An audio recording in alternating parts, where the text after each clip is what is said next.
was trying to find a reason to tell you that I'm sorry. I've been lying all this while so that you. ई और ई क्या हुआ, add करके अपने routing table में add करके रख लिया। तो इस तरह तीन राउटर जितने भी इस नेटवर्क से कनेक्टेड है वो ऑटोमेटिक क्या कर रहे हैं, पांचों नेटवर्क का इंफॉर्मेशन अपने अपने पास रख रहा है। अब बात करते हैं ये 2 होप्स 1 होप्स का मतलब क्या होता है ना। क्योंकि रिप जो होती है जिसे कहते हैं राउटिंग इंफॉर्मेशन प्रोटोकॉल, ये करती क्या है कि ये अपने बीच में आने वाले जितने भी राउटर होते हैं, मतलब अपने डेस्टिनेशन तक पहुंचने के लिए, जैसे सपोज दैट मुझे वीएनएस से जाना है दिल्ली, तो वीएनएस से दिल्ली जाने में कई सारे मतलब कि हमारा सोर्स क्या है, वीएनएस है, और कहां को जाना है, दिल्ली को जाना है, तो वो हमारा क्या हो गया, डेस्टिनेशन हो गया। तो यहां हो क्या रहा है, वीएनएस से हमारे डेस्टिनेशन मतलब दिल्ली तक जाने में कितने स्टेशन बीच में आ रहे हैं, ढेर सारे आएंगे। तो वो सब हमारे क्या होते हैं, वो सब समझ लो हमारे राउटर है। क्लियर। जैसे मान के चलो यहां से इसको जाना हुआ डी और ई नेटवर्क पर, तो बीच में कौन आ रहा है, एक स्टेशन, एंड लास्ट हमारा दूसरा स्टेशन, तब जाकर ये पहुंच रहा है। क्लियर है। तो कहने का मतलब यहां पर 2 होप्स का मतलब यह है कि ये यहां से जाएगा यहां और फिर यहां से जाएगा यहां, तब जाकर उसको ये नेटवर्क मिलेगा। तो इस प्रकार ये जो राउटर है इनको होप्स के नाम से जाना जाता है। किस नाम से, होप्स। जब हम लोग रिप कॉन्फ़िगर करते हैं तब। क्लियर है। तो इसीलिए लिख रहा है इधर इसने अपने राउटिंग टेबल में सेव करके रखा कि डी नेटवर्क तक पहुंचने के लिए मुझे 2 होप्स, ए नेटवर्क तक पहुंचने के लिए मुझे 2 होप्स, लेकिन बी नेटवर्क तक पहुंचने के लिए 1 होप्स। क्यों, क्योंकि ये हमारा बी नेटवर्क है, तो इसके पास क्या जाएगा, ए यहां पर गया और उसको पता चल जाएगा, तो 1 होप्स हुआ। क्लियर है। तो इस तरह ये क्या करती है, डायनेमिक राउटिंग अपना वर्क करती है। ठीक है। नेक्स्ट जानते हैं डायनेमिक राउटिंग प्रोटोकॉल के बारे में। राइट डाउन करते रहिएगा। पहला है रिप, जिसे कहते हैं राउटिंग इंफॉर्मेशन प्रोटोकॉल। इसे हम लोग डिस्टेंस वेक्टर एल्गोरिदम के नाम से भी जानते हैं। जो एक डिस्टेंस वेक्टर एल्गोरिदम एक राउटिंग टेबल है। ये जो होता है अपने स्मॉल नेटवर्क में कह लो या बड़े नेटवर्क में कह लो, इसे कॉन्फ़िगर करना बड़ा ही इजी होता है। और ये हमारा देखो बड़े नेटवर्क के लिए इसका यूज़ नहीं है, ये हम लोग छोटे ऑर्गेनाइजेशन में इसका यूज़ कर सकते हैं, और ये बहुत ही इजी होता है कॉन्फ़िगर करने के लिए डायनेमिक राउटिंग में रिप को। लेकिन OSPF एक ऐसा प्रोटोकॉल है जिसे कहते हैं ओपन सॉर्टेड पाथ फर्स्ट। ये जो होता है ये लिंक स्टेट के एल्गोरिदम में काम करती है। मतलब लिंक स्टेट क्या है, इसका एक राउटिंग टेबल है, और इसे कॉन्फ़िगर करना बहुत ही कॉम्प्लेक्स होता है। कॉम्प्लेक्स का मतलब थोड़ा बहुत कठिन होता है, लेकिन ये ऑपरेट किया जाता है बहुत बड़े बड़े नेटवर्क्स में। क्लियर है। In comparison to rib.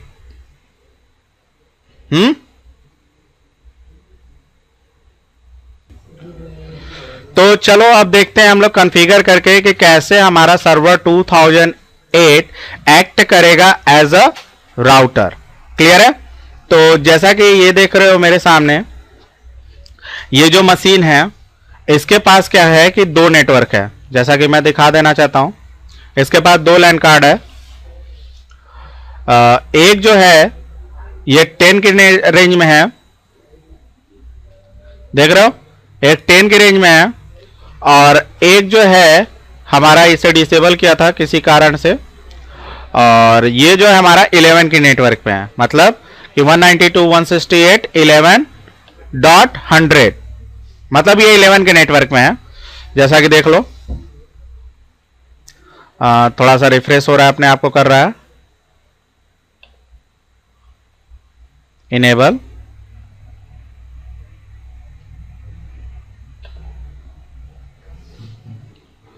Status में देखते हैं हम लोग।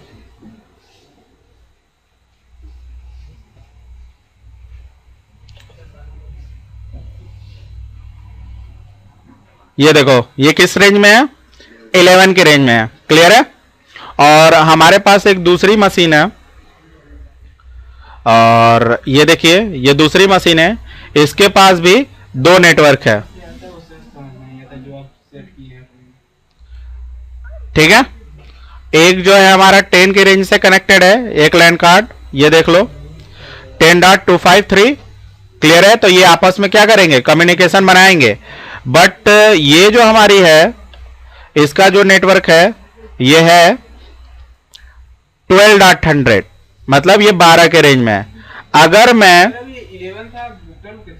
दूसरे पीसी पर मैं हूं, क्लियर है, अगर मैं रन मेनू खोलकर ओपन करके मैं यहां पर लिखूं CMD ओपन करके पिंग 192.168.10.253, तो ये कम्युनिकेशन बना रहा है।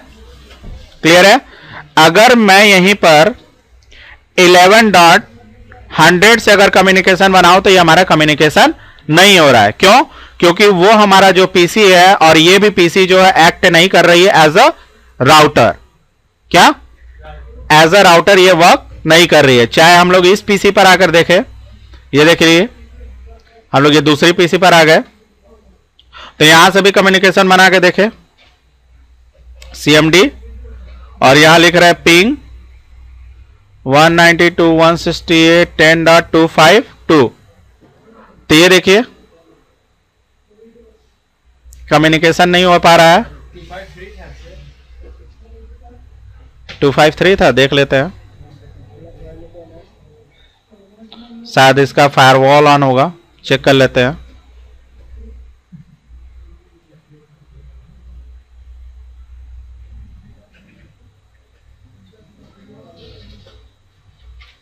ठीक है, देख लेते हैं इसका IP क्या है सबसे पहले।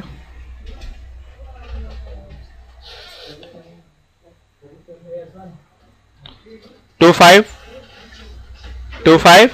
टू है इसका IP एड्रेस। जरा मैं इसको डिसेबल करके वहां पर कम्युनिकेशन बना के देखूं तो पहले हो रहा है कि नहीं।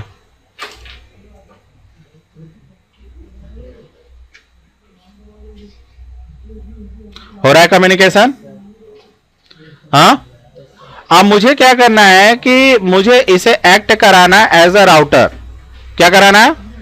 As a router. तो चलो हम लोग सीखते हैं कि कैसे हम लोग सर्वर 2008 की मशीन पर राउटिंग इनेबल करें।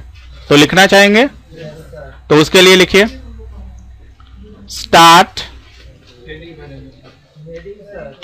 To configure a routing on a Windows Server 2008।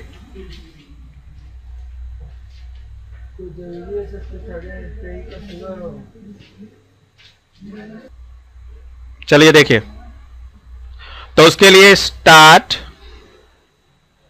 Admin tool and server manager. Clear है। सर्वर मैनेजर पर जाने के बाद यहां से हम लोग चलेंगे रोल्स पर। तो यहां देखिए, यहां पर हमारा डेटा कलेक्ट कर रहा है कि यहां पर कितने सारे रोल्स पहले से इंस्टॉल्ड है। तो ये देखिए यहां पर 3 पहले से रोल इंस्टॉल है, फाइल सर्वर, टर्मिनल सर्वर और वेब सर्वर। लेकिन यहां पर हमारा राउटिंग एंड रिमोट यहां पर इंस्टॉल नहीं है। तो उसके लिए ऐड रोल्स, और यहां पर आपको देखने को मिलेगा network policy and access services. इसको सेलेक्ट करेंगे, network policy and access services. Clear है। सेलेक्ट करते हैं एंड देन इसके बाद नेक्स्ट। क्लियर है। अगेन नेक्स्ट, और यहां से सेलेक्ट करेंगे हम लोग routing and remote access services. Clear है। क्या सेलेक्ट करेंगे? Routing and remote access services. तो यहां पर देखिए आपको बता रहा है routing and remote access provide remote user access to resources on your private network over the virtual private network. ये वर्चुअल प्राइवेट नेटवर्क क्या, अभी मैं इसके बारे में डिस्कस करूंगा। तो लेकिन अभी के लिए हम लोग राउटिंग के बारे में जानने जा रहे हैं कि राउटिंग कैसे होगी। क्लियर है। तो उसके लिए अगेन नेक्स्ट, और यहां से इंस्टॉल। इसे इंस्टॉल आने देते हैं। चलते हैं सर्वर 2 के मशीन पर भी उसी तरह इंस्टॉल कर लेते हैं। देख लीजिए इधर अगेन अगेन सर्वर मैनेजर,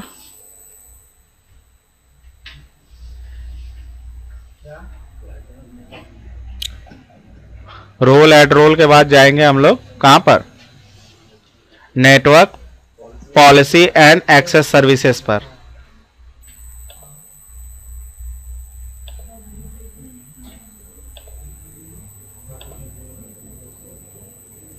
तो ये देखिए रोल्स,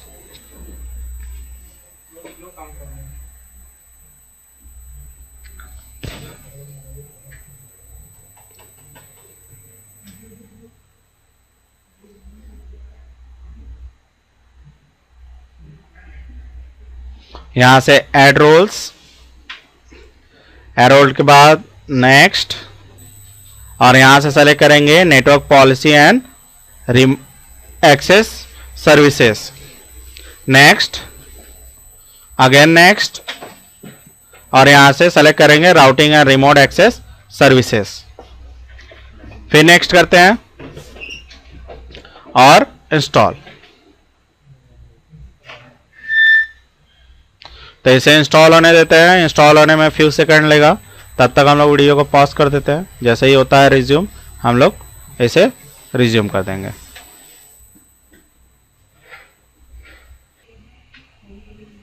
चलो तो ये देखो हमारा यहाँ पर जो routing and remote access services है ये इंस्टॉल हो गया। अब इसे क्लोज करते हैं। क्लोज करने के बाद चलते हैं इसे कॉन्फ़िगर करने। तो इसे कॉन्फ़िगर करना पड़ता है इंस्टॉल हो जाने के बाद। तो एक हेडिंग लिख सकते हैं, to configure routing and remote access services. Clear है? तो उसके लिए स्टार्ट, यहां से देखिए एडमिन टूल,